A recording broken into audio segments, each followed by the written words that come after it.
baax di la bàyyi nga nuyoo Pape Latir présentation bi aussi mën nga ko mottali bismillah. asalaamaaleykum Seydina ñu ngi lay nuyu di la siyaar bu baax di siyaar njaboot ji ba mu yaatu. yëkkati nuyoo ak siyaar teg ko ci loxoy Oustaz Assane. mu nuyu mboolem njabootu Walfadjri bi. donc di yëkkati nuyoo ak siyaar aussi di siyaar soxna Béti bu baax a baax. di siyaar suma waaji Sanjogu. di siyaar bu baax kii moom suma sang la ndax Baye Fall la nu sëriñ Sow bi ñu ngi siyaar bu baax a baax. di siyaar njaboot yëpp ba mu yaatu. mais Pape Latir dafa am benn situation boo xam ne peut-être da leen xaw a fudduloo merloo leen mooy doomu Sénégal yi nekk ci réew mi ak biti réew ginnaaw dogal boo xam ne Union européenne jël nañ ko ci nii daal ibbiluñu seen buntu Sénégal tamit def dóor fayu maanaam rokk mi rokk loolu mu am ay victimes yu ci ne bi doomu Sénégal ya tege temb ci Europe ak yi fi ne situation boobu yow nan nga koy jàngatee. waaw encore une fois ñu nuyu leen siyaar leen bu baax a baax siyaar seen i téléspectateur nuyu njabootu Walfadjri yëpp ndax comme ni ngeen ko waxee fii moom sunu kër la saa bu ñu fi ne jàbb sunu xel dem ci sunu waaju baax ja nga xam ne kii lu mën a xew xel dem ci moom waaw muy Sidi Lamine kon fa mu nekk yàlla na ko gënal fi mu jógee incha allah rabbi donc pour dellu siwaat rek tàmbali ci waxtaan woowu donc xëy na buñ dee wax dañuy wax d'abord ci li nu xam ndax itam yàlla dafa dogal xëy na ñu ne ci àll bi dem ay Amérique ak yu dama noonu donc bu yàlla dogalee mu fekk ñu fi ñu bàyyi sunuy mbokk sénégalais yoo xam ne ñun ñëpp bokk réew bi yàlla dogal ñi nekk ci biti ñi nekk ci biir ndax xëy na ku sañoon sax situation mel ni buy am mu fekk la sa biir kër ba lu mënta ñàkk bu dee am itam fekk la ak say mbokk loolu mooy li nga xam ne ñëpp moom la ñuy ñaan mais bu yàlla dogalee mu demee ni aussi ak ni adduna tëddee jamono ji am lu ñuy wooyee tey le virus de la couronne muy en fait le coronavirus en tant que tel doon loo xam ne ki sonal na adduna yàlla nañ ci mucc njaboot yëpp mucc ci incha allahu rabbi donc ñuy wax ne bu fekkee ne am na ñoo xam ne gàllankoor na leen te ñëpp la gàllankoor ci wàllu yëpp du point de vue économique en tout cas niveau boo ko mën di jël rek am na benn impact boo xam ne impact négatif boo xam ne kii am na ko ci ñëpp la bëgg a wax waaye tey buñ ci seppee ñi nga xam ne mooy sénégalais yi nga xam ne daanaka ñu ngi bitim réew ñenn ñi yàlla dogal jamono ji mu fekk leen ci biir réew mi ak ce qui se passe fi mu toll nii politique bi nga xam ne mu ngi daw diggante surtout ñi féete wàllu Europe laay wax d'abord pour commencer foofu ne la d'abord lu métti la lu doy waar la ndax itam bu fekkee ni ñu bàyyi seen i njaboot te la tax ñu génn daanaka boo ko seetloo ba ci biir mooy loo xam ne ki pour jàppale seen i njaboot jàppale Sénégal la ñu bëgg a wax donc loolu lu mel noonu bu amee ba ñu tëj leen ci réew mi donc je pense que loolu lu nuy en tout cas masawu la lu ñu masawu d'abord mais du point de vue politique aussi bu fekkee ne Union européenne certes am na loo xam ne kii ku doon seetlu war nga ko mën a xalaat ndax itam quoi qu'on puisse dire xëy na lu demee ni lu mel ni kenn du ne xamoon naa ko ndax day ëpp a wax yenn saay mais loo ci mën di dégg y a ce qu'on appelle d'abord et avant tout le flux migratoire bi nga xam ni kii daanaka sonal na principalement Union européenne ak yeneen dëkk yi ba am na dëkk yoo xam boo demee ne Amérique ñu nga wax nu ñuy xalaat nu ñuy tabaxee mur pour ñenn ñi duñ fa dugg mais bu fekkee espace Schengen bi ñuy waxtaane muy Union européenne tey ñoom seen wàllu bopp y a ce qu'on appelle en fait le flux migratoire bi nga xam ne politique la boo xam ne kii tey bëggoon nañoo jéem ci seen i kéemtalaay kattan ngir mën di ko bloquer donc loolu bu amee tey mu mel ni dañoo tere ñu mel ni au niveau de l'Afrique fii dañu jël dëkk yu mel ni daanaka suñu wàll yu ñu féetee ñeenti dëkk lu demee ni ki Algérie Maroc Tunisie ak Rwanda yàlla dogal Sénégal bokk ci je pense que day doon fula day doon fayda itam ndax itam ude ni mu la gisee la lay ëwalee donc bu fekkee ne ñoom jàpp nañ ne situation am na te fii itam loo ci mën di dégg suñu situation ñoo leen tane situation fi mu toll nii mais buñ ci bëggee profité ci boppam ne sénégalais yi daanaka pour ñu dugg tey au niveau de l'Union européenne espace Schengen daanaka lu mën a jàppandee noonu ak ña fa nekk yu deme noonu je pense que dafay normal du point de vue politique loolu ñu ci woo encore le président de la République Macky Sall ak autorités yi nga xam ñoo yor wàllu woowu pour que ñu appliquer leen ce qu'on appelle en fait la réciprocité ci réciprocité boobu ñoom dañu jàpp ne ñun duñ leen ko mën a appliquer pour autant parce que ñu ci bëri jàpp nañ ne puisque soxla nañu ay touristes yu fi ñëw je pense que loolu lañ doon xalaat ne peut amaana duñu ko mën mais je pense que bu ñu tollee ci situation boo xam ne wàllu wér-gu-yaram la te bakkan gën a fort lu mu mën a doon je pense ñoom la ñuy ragal ci ñun moom lu ëpp loolu la ñuy ragal ci ñoom ndax loo ci mën mën di dégg ñi fa faatoog ñi fa faatu yëpp ñal na leen yàlla yërëm mais loo ci mën di dégg boo xoolee données yi daanaka la xew Europe xewul fii te yàlla na bu mu fi xew donc bu yàlla dogalee mu mel ni ki bloqué nañu Sénégalais yi en tout cas beaucoup d'Africains parce que en tant que panafricaniste je réfléchis au-delà en fait du Sénégal parce que avant d'être sénégalais je suis africain d'abord donc ci biir loolu bu ñu bloqué suñuy mbokk yu bare te mu mel ni du point de vue argumentaire kenn mënu koo teg du point de vue scientifique ba mën a défendre lu mën a tax tey ñu ne ñun duñu fa dugg dafay jaadu nag du point de vue politique que les autorités sénégalaises en tout cas les autorités africaines xalaat ci loolu ñuy wooye la réciprocité mais ñoom nag comme espace la ñuy tere lu mel ni espace Schengen donc foofu la ñuy inviter aussi en tout cas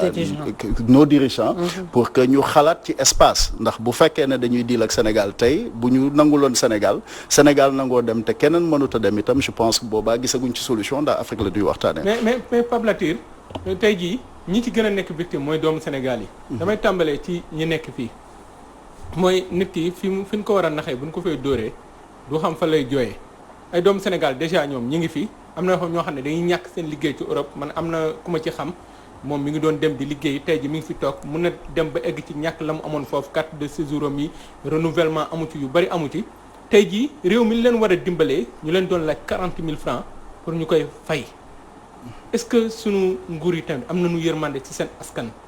waaw fi ñu toll nii sax je pense que bu ñu demoon ba loolu mënut a ñàkk parce que certes am na situation bu fi nekk mais je pense que bu ñu demoon ba loolu mënut a ñàkk mënoon nañ ci gis maanaam nuñ ko woyofalee bu fekkoon sous forme de crédit la au moins yu xam ne que nit ki kat nangu na ne tey bu ko yorul sax xëy na fii ak nangam mu daal di koy fay mu daal di jàppandi ci moom. bu boobaa ñu ci bëri nga xam ne kii daanaka am nañu gàllankoor ndax gannaaw fitna gi nga xam ne kii maanaam tegoon nañu ko. tegoon nañu ko daanaka boo ci wëlbatikoo bëgg leen a tegal benn 40 000 francs bu ñu war a fay teg ko ci kaw. peut-être ay tests yu ñu war a def te mu war a génn 5 à 7 jours bien avant ngay dem donc là c'est encore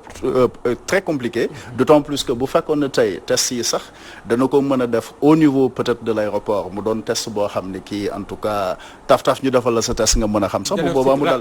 diagnostic rapide bu boobaa mu mën a yomb mais bu fekkee ne nag faw nga dem ci yenn instituts yi pour bañ a def promotion wu kenn rek ne la tey faw nga dem ci yenn instituts yi pour nga mën a def analyse yooyu je pense que bu demee noonu dafay dal di métti ci ñu bari et d'autant plus que ñi ne ci biti surtout sénégalais yi ndax itam loo ci mën di dégg ñoom la ñu gën a xam ñi ne ci biti tey am loo xam ne war na leen seen njaboot ndax njaboot moom bu ñu ko waxee mooy ki nga jur ak ki ñu la jural ndax ñun ñëpp bokk donc bu demee noonu am na ñoo xam ne peut-être mbir mi bi muy ñëw yàlla dogal na peut-être du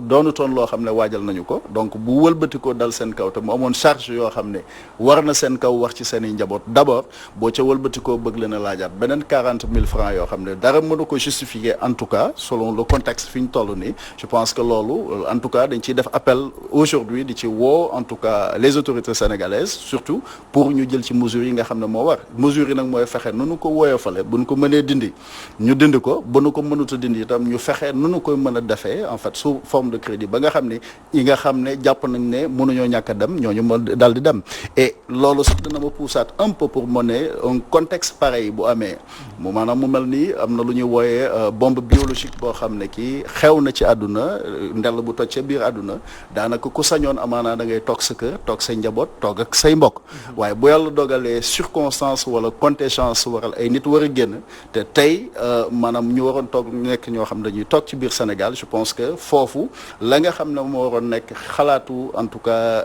autorité d'abord les autorités sénégalaises d'abord mooy fexe naka la ñu mën a def ba au moins sénégalais yi nga xam ne ñu ngi ci biti wala ñi bëgg a ñëw mais surtout ñi nga xam ne ñu ngi ci biir te doon tukki nu ñuy mën a def ba pendant un moment donné même bu doon 2 à 3 mois sinon 6 mois de plus ñu mën koo toog ci réew mi pour mën a jàngataat situation àdduna nu muy demee ndax loolu li muy waral mooy tey bu ñuy wax la propagation du virus bi continue di dox donc daanaka bu fekkee ne fii la ñu ne amuñu yëg ne amuñu fi sécurité parce que peut-être sécurité du point de vue économique moo tax daanaka ñuy dugalaat seen bopp ba mën a demaat Europe ak Amérique yu dema noonu ngir dal di am loo xam ñu ngi koy wut di ko wutal seen njaboot je pense que xalaat daal daan na ci bokk ñu jéem a xool comment faire comme li ñu doon wooyee force Covid am na jamono ñuy wax ne am na fonds yoo xam ne ñu ngi koy jox ay sénégalais yoo xam ne ñu ngi ci biti la ca am ak la ca amul mais li ci ëpp solo mooy loolu waroon nañ ko xalaat de telle sorte que tey ña nga xam ne peut-être liggéey rek wala lu ñu joxe dépense rek moo tax tey ñu bëgg a plonger waat ci situation mel ni nga xam ne kii guddi gu bët setagul la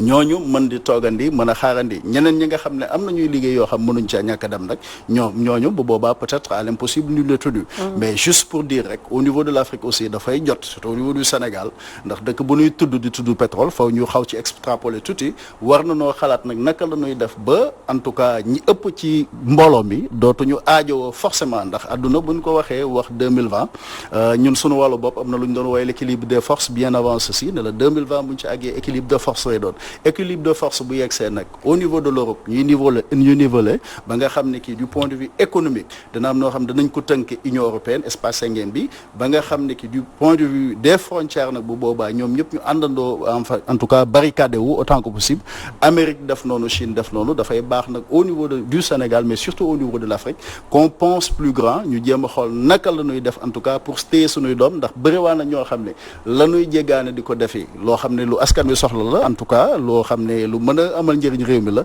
ñooñu seen bopp ñu mën a fexe en tout cas seen kéemtalaay kattan ñu jéem a xool naka la ñuy def ba mën leen a téye ci réew mi en attendant nag ñu fexe li mënut a ñàkk ñi nga xam mënuñoo ñàkk génn aussi ñu def tout pour que en tout cas woyofal ko dindi 40 000 francs yooyu wala lu mu ci mën di doon ñu fexe ko teggi buñ ko mënta teggi nag ñu woyofal ko de telle sorte que nit ki amaanaa bu àggee sax fii ak 6 mois wala nangam ak nangam mu jéem a xool neneen nu ñuy mën a def peut-être mënu ko mën a fayee defe naa ni mbirub 40 000 francs yi fi mu toll nii sax nekkul priorité parce que gars yi nee nañ leen du ngeen dugg kon 40 000 francs yi fi mu toll nii valable tout actuellement ci ni nga xam ne noonu la mbir yi tëddee nii bon toppandoo sag maas diiroo koo yemal mbagg loolu mooy baat yi wolof wax mu nekk wax joo xam ne wax ju am solo la parce que jàpp naa ni fi mu toll nii ñun dañuy dem ngir wuti ñoom dañuy ñëw ngir noos si kii wuti ak kii noos si bokkuñu ab àtte kii dafa ñëw ngir joxe xaalisam am bërëb yu ne fii ngir di récupérer xaalis boobu ñenn di fa liggéey di ci dund muy secteur tourisme beeg yooyu ñun nag dañu dem ngir wuti ji ñoom ñu fattoon seen kii man jàpp naa ne yéen seen mouvement bi nga xam ne panafricanisme fii nag ngeen waroon a yëngoo pour mën a fexe parce que Afrique jéem a doon benn parce que diviser nañ ñu ci sunu biir parce que Rwanda bu ñu jëlee Rwanda jël Maroc ak Algérie yooyu Tunisie loolu nasaxal ñeneen ñi donc dafa jot nag pour li ngeen doon liggéey yéen pour africains yi jéem a rassembler wu jéem a benn comme ñoom ni ñu def seen kii sengeen boobu ñu nit dafa jot jamono jiñ toll ni paccoo gi mu daal di dak ñu mën a def lële pour mën a jàkkaarloog ñi nga xam ne parce que bu ñu deful loolu ñu ngi nekk ci retard bu garaaw te ci loolu fi mu toll nii fa lañ war a pousse nit ñi ci loolu lañ war a xalaat nu ñuy def pour mën a fexe ba Afrique googu mën a booloo parce que benn dëkk yi Gambie dagg fii dugg ci biir Sénégal ñu ne Gambie ngi ñu ne kii ngi donc loolu il faut que ñu fexe union bi daa dee am. donc man loolu mooy li nga xam ne moom laa gis quoi pour ñu mën a def face ak li nga xam ne moom mooy yii xew parce que tubaab yi ñu ngi teg seeni mbir. absolument Sandiogou loolu day xalaat bu rafet loolu moom dañ leen ciy fekk te nangul leen ko daanaka ñun ñi nga xam ñu ngi yëngu ci wàllu woowu te je pense que loolu sax buñ dee xool Afrique ñu ne ñee panafricaniste la ñu wala ay panafricain la ñu je pense que kooku liggéey ñëpp la waroon a doon ñun ñëpp ñu jéem a xoolandoo naka la ñuy def ba am espace parce que boo xoolee tey au niveau de l'Europe bu ñuy wax espace Schengen tey ñiy jógee fii dem fële mën faa liggéey mën faa jëriñu mën faa jëriñ seen njaboot moo tax ñuy wax te am fa sécurité am fa kaaraange loolu aussi la ñu waroon fexe ba contexte bi ñu toll au-delà de l'UEMOA au-delà de la CEDEAO même on parle de l'Afrique en tant que telle à défaut d'avoir en fait l'union en fait sinon l'unité africaine en fait sur le coup qu'on puisse avoir une meilleure intégration boo xam ne danañu permettre tey la nga am espace d'abord espace économique boo xam ne danañu permettre tey na nga xam ne ki parce que aussi quoi qu'on puisse dire certes le potentiel n'est rien s'il n'est transformé en ressources mais le potentiel est là ndax bu ñu tudd Sénégal di tudd ay pétrole di tudd yeneen dëkk yi Afrique boo ko xoolee xool monde bi daanaka la ñuy jéggaane boo seetloo wala ñu di ko dem di ko defali keneen daanaka fii la ëppee fii lañ ko gën a soxlaa fii lañ ko gën a aajoo surtout dans le contexte actuel parce que dama la jox exemple tey bëriwaa na ñoo xam ne tey au-delà ñu bàyyi leen rek ñu ne nañu dem mais on devait leur proposer tey ñu ne alors est-ce que vous pouvez nous amener un programme en fait agricole wala dans un programme sur l'agroalimentaire naka la ñu mën a def pour mu am financement pour nangam ak nangam pour ku ci ne mën a téye say doom et bu nu ko waxee ni muy valable au niveau du Sénégal mu valable ko ci yeneen dëkk yi nga xam ne moom la ñu ko saxal mu créer benn espace économique parce que Afrique lu ñu manqué d'abord c'est un marché la ñu amul ndax li ngay dégg ni yëpp coow li bu fekkee ne Sénégal pour mu am lu mu lijjante ak beneen dëkk ci Afrique foofu mu am fu mu ko jaaree maanaam jaaree ko ci France ñeneen ñi nga xam ne ki ñoom ñu ngay dépendre di làkk anglais ñooñu di jaar ci Commonwealth ak xeet yu deme noonu je pense que fekk loolu mu ngi continuer li nga xam ne dañu ko bëgg dañu jafe lool léegi nag pour loolu yomb ñu foo ñu créer un marché créer benn espace mais surtout du point de vue politique nit ñi am benn convergence parce que bu ñuy wax lii tey boo toogee dañu naan Sénégal ne cundung bëgg am plan de contingence am Mali am plan de contingence mais yéen loolu lan ngeen ci liggéey yéen Pape Latir c'est que tamit seen kuréel gi yéen quoi man yéen pour man yéen da ngeen di nelaw quoi liggéey c'est que bon tamit lan ngeen liggéey quoi tamit waaw loolu waaw kon yàlla na nu yeewu bu ñu dee nelaw saa njóogu mais en fait parce que duñ ko mën a bañ ba léegi ndax bu fekkee ne tey ba tey ñu ngi naan yéen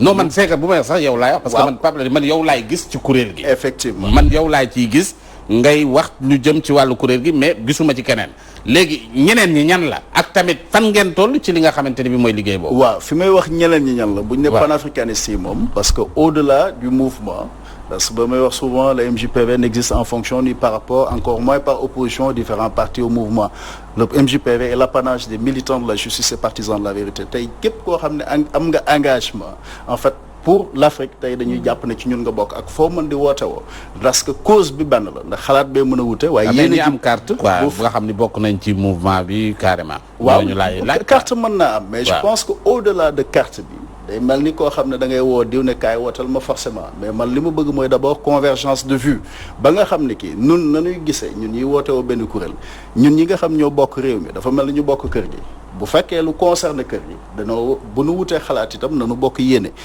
gi nag mooy naka la ñuy fexe ba ñun ñëpp ñu booloo mën a ànd créer loo xam ne ñun ñëpp danañu amal njëriñ certes am na loo xam ne ñu ngi ko ci liggéey waaye liggéey bi ba léegi doyagul ndax àggagul fa mu jëm li tax àggagul fa mu jëm nag bu ñu toogee ba nu jàkkaarloo nga ne mooy yéen a ngi ciy def loo xam ne ci Afrique la jëm te ku ci ne ba ma la jox exemple au niveau du Sénégal bu ñu ne il y a 300 partis yooyu ñuy wax ak ñeneen ña bokkul ci parti yëpp ñooñu dañu waroon di yëngu ci loo xam ne njëriñu Afrique lay doon njëriñu doomi Afrique lay doon njëriñu doomi Sénégal lay doon donc fondamentalement ci loolu la ñu ne donc que mu nekk nangami junney kii ak nangami junney membre ci suñu wàllu mouvement pour ñun du li ëpp solo li ëpp solo non man c'est que li tax ma wax loolu Pape xam nga man par exemple dama lay suivre da ngay am ay kii yoo xamante ni bi da nga koy envoyé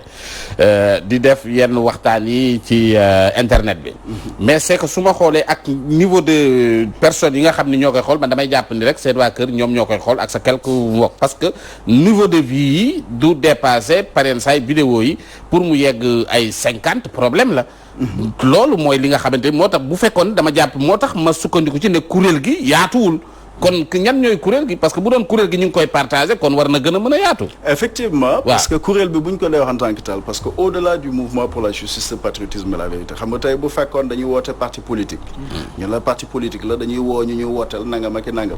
ñun bés bu ñu ko soxla les véritables militants bu fekkoon dañ doon laaj ñu ñu wooteel les militants du MJPV les militants de la justice et partisans de la vérité vont sortir des flancs des partis traditionnels pour fekk ñu ci la ñuy woote mais loolu day fekk nag ku ci ne Sëñ Tuubaa doon wax ne nit bu la wooyee ci mbir da ngay xool lim la woo lu mu doon bu fekkee njëriñu boppam kese la nee na nga bokk ak moom bu dee lim la woo nag da nga cee gis njëriñu mbooloo mi njëriñu askan wi mun a nga dimbale ko ci sa kéemtulaayu kàttan donc comme li ñuy wax du rek MJPV am doole beneen parti ñàkk doole mais li nu bëggoon mooy ñun ñëpp ñu am convergence de vue ba nga xam ne ki man ni may gisee même bu doon man rek la yow na ngay gisee ak kii na muy gisee ñun ñëpp ñu xalaatandoo ci loo xam ne ñun ñëpp suñu njëriñ la ndax tey au niveau de l'APR au niveau du PDS au niveau du PS ak yeneen xeetu mouvement yi nga xam ne ñu ngi fi bu fekkee ñun ñëpp suñu bëgg-bëgg suñu comme xalaat yi mën naa wute waaye yéen ji doon benn ba nga xam ne dañuy fexe nag dootuñu wax ne naka la ñuy def ba waa MJPV jëriñu dañuy fexe nag naka la ñuy def waa Sénégal bañ nañ ko ba ñun boo demee ci logo MJPV sax da nga fay fekk suñu gaal suñu réew ça veut dire beddiwuñu kenn même ki ñu bokkalul xalaat pourvu que daal ñu am yéene ji doon benn ba nga xam ne lépp li ñuy xeex day doon njëriñ li nga xam ne ki mooy njëriñu Sénégal boo yoroon parti sax moi j'ai pas de problème par rapport tey yow say nit dugg moo xam ñu nekk sa mouvement moo ñu nekk sa parti wala ñu ne ci man pour moi ça m'importe peu ce qui est important mooy ñun ñëpp ñu xalaatandoo ne lii nga xam ne mooy Sénégal te doon nañu ko sunuy maam lu nu àbb sunuy doom la naka la ñuy fexe ba ñun ñëpp ñu laxasaayandoo liggéeyandoo même bu dee yow la ñuy fal d'accord naa ndax itam lanu gëm d'abord waaw. lanu gëm d'abord ci wàllu fal comme sëñ Sow bi laa dendal pour leeral ko lanu gën d'abord mooy inama amruhu izaa araada shay'an an yaqula lahu kun fayakun donc ki fi ne kooku yàllaa koy dogal bu dee yow baax na bu dee keneen baax na mais pourvu que daal ñun ñëpp ñu am convergence de vue ci loo xam ne dana jëriñ non seulement ñii ak ñaa waaye dana jëriñ ñëpp njëriñu ñëpp mën cee nekk donc nag le niveau de conscience bi ñuy wax parce que dañuy faral di wax ne le coefficient de maturité d'une nation se mesure au degré de conscience collective de son peuple c'est vrai que la victoire est nôtre la révolution des consciences est notre seul recours révolution des consciences bu ñu ko dee wax nag waxuñu ay groupe buy wooyee seen bopp ay MJP ay APR ak PDS ñun en tant que Sénégalais ak li nu bokk li nga xam ne moom la ñu doon parce que je dis au-delà du Sénégal li mu wax ce pays ce beau pays que nous appelons le Sénégal sinon l'Afrique nous ne l'avons pas hérité de nos ancêtres mais nous l'avons emprunté à nos descendants comme dañu ko àbb suñuy doom nag nu ñuy fexe ba duñu ko mujjee mu réer loola nag la koy sotti mu ngi ci man mu ngi ci yow non Omar xaaral man dama dégg ngay wax la révolution des consciences la révolution des consciences voilà dama dégg nga wax loolu mais loolu est-ce que mën na nekk ci déjà biir Sénégal laay wax déggoo amul ci suñuy dirigeant déggoo amul ci bon bu ma nee dirigeant mooy ñi nga xamante ni lañ dénk réew mi ak opposition wala nangam ak nangam déggoo amul ci pays africains yi ñun ñu séq Afrique déjà dañu am problème mu leadership wala boog dañu am problème mu complexe tubaab bi wala keneen ak keneen donc est-ce que yaakaar nga ni révolution boobu mën na am tant que déggoowuñu suñu biir xàccandoo dóorandoo sànq kii mi ngi wax ay Union africaine est-ce que loolu dina possible tamit je pense que tant que Union africaine boobu yaakaaru leen tant que amul réussiruñ ko duñu mën a def dara lu concret. wala bëgg nguur. waaw xam nga tey unité africaine boobu ñuy wax. comme je rappelle rek boo demee mouvement pour la justice le patriotisme et la vérité suñu livre de chevet c'est les fondements économiques et culturels d'un état fédéral d'Afrique noire du professeur Cheikh Anta Diop. kon su ma xalaati bopp doyuma ci. xalaatu ku mel ne Cheikh Anta Diop moo ñu ci doy ak ñoom Kwame Nkrumah Thomas Sankara Patrice Lumumba et consorts donc ñoom ñëpp donc bu ma dalu see tey ne la tey bu ñuy wax révolution des consciences mais révolution des consciences moom mën a andi unité africaine maanaam ñu bañ yaakaar ne Pape Latir li muy wax njëriñu boppam la bu fekkee da nga jàpp ne suma njëriñ la rek ba koog man aw ma ci problème mais nanu fexe ba bu nuy wax nag ñu wax loo xam ne suñu njëriñ la ñun ñëpp xam nga bu ñu fiy wax sénégalais yi ñuy téye ci aéroport man kenn téyewu ma bu ma neexoon dem léegi mais daw ma fi laay toog bu ma fi doon dem fekk sax fi la may fekk ndax fi laa bokk sunu gaal sunu réew donc ña nga xam ne toll nañ ci fitna boobu ñenn ñi xamuñu ma sax d'ailleurs mais pour man li ëpp njariñ mooy lan moo ñuy jëriñ ñun ñëpp parce que l'intérêt commun n'est pas forcément la somme des intérêts individuels ma gis ci suma bopp tekkiwul ne nga gis ci sa bopp mais ñun ñëpp naka la ñuy def ba créer loo xam ne danañu amal njëriñ au-delà du Sénégal nous parlons de l'Afrique et bu ñu ko dee wax ñëpp mënuñoo bokk positionnement du point de vue peut-être politique wala de l'appartenance politique mais comme je dis tantôt xalaat yi mën naa wuute waaye yéene ji benn la war a doon mooy ñu defar réew mi comme ñu la ñuy wax sunu gaal sunu réew bu defaroo ci yow baax na mu defaroo ci yow baax na bu defaroo ci yow baax bu defar waaye mu defaroo ci man maanaam ci ñun ñëpp lay defar yo révolution des consciences d'abord fii lay nekk mooy d'abord ñu xam ne ki li ñuy wax au niveau de l'Afrique quand on parle du panafricanisme waxuñu Pape Latir bu doon woote tey ku mu neex wooteel ko ku mu neexul it bu ko wooteel aw ma problème yooyu waaw mais li ëpp solo mooy muy man muy yow muy keneen na nu fexe ba képp ku mu mën a doon ci ñun mu fexe bàyyi xel li nga xam ne ñun ñëpp ñoo ko mën a bokk ndax loo ci mën a dégg doomu dëkk bi yëpp bu ñu doon xëccoo kenn rek la ñuy mën a jiital ci réew mi donc kenn la ñu mën a jiital nag na nu fexe de telle sorte que nit ñëpp gis ci seen bopp au niveau de l'Afrique ñun ñëpp ñu xalaatandoo ni may mën a toogee xalaat ni de bu ma neexoon ma ne je suis libéral wala socialiste wala yeneen ak yeneen mais pourquoi j'ai préféré être panafricaniste parce que jàpp ne Afrique ñun li nu boole moo ëpp solo li nga xam ne moom la ñuy gis tout simplement ndax li nu bokk d'abord moo ëpp doole li nga xam ne moo nu wutalee te suñu njëriñ ñun ñëpp du forcément man suma njëriñ bopp mais njëriñ li lépp mooy li nga xam ne ñun ñëpp danañ ci ànd bokk ko ba nga xam ne parce que ca la tàmbale ne la doom mooy ki nga jur ak ki ñu la jural mooy tey au moins li ñuy def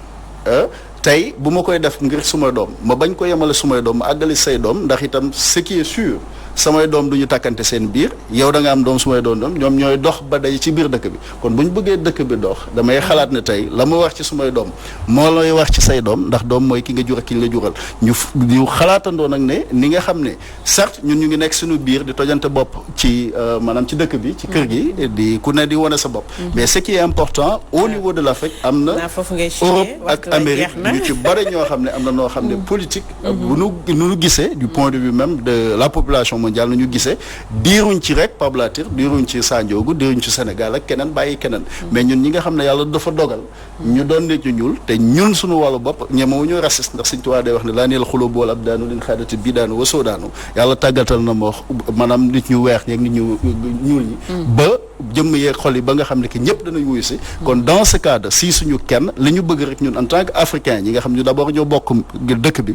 ñi ñuy dalal ñu dalal leen certes mais bu ñu jàpp mukk ne ñoom dañuy noos si ñun ñoo leen di liggéey dëkk bi ci boppam ñun ñoo ko war a liggéey au-delà de ñu leen di liggéey li tout simplement ñun ñëpp la war ñu liggéey ci li nga xam ne am na solo di nga dellu si waat merci la cause est noble et bien défendu waaw ñuy sant ak gërëm bu baax a baax fi moom sunu kër la comme j'ai tantôt dit Walfadjri di sant bu baax a baax soxna Betty ci invitation bi siyaar suma waaji Sandiogou moom day waxtaan wi day gën a neex moom saa su ne di siyaar Seydina Omar di siyaar bu baax a baax sëñ Sohibou di nuyu di siyaar sénégalais yëpp di masawu coono di ñaanal ñi nga xam ne ñooy woy dawlu ci lii xew yàlla na leen yàlla maanaam yéer te xaar leen aljanna ñun ñii nga xam ne ñoo fi des ak njaboot ji itam yàlla na nu yàlla sunu borom defal mucc ak mucc leen njaboot yëpp incha allah rabbi merci beaucoup Pape Latir Faye mouvement pour la justice et le patriotisme et la vérité di la jaajëfal bu baax a baax li xam-xam yi bari tukki nga dem nga fule mais booy def référence ci Serigne Touba nga koy def ak magi réew mi ça veut dire génn xeet génnoo xeet fokk ñu la merci beaucoup waaw c'est important ab fayeen ñamawut a génn xeet kam malaaka la séeréer tuuti kam simel fay simel Diouf na simel fay na fap maanaam sant Diouf ci ndey sant fay ci baay kon bu ma gàddaay yëpp gàddaay te nii nga koy làkkee anglais bi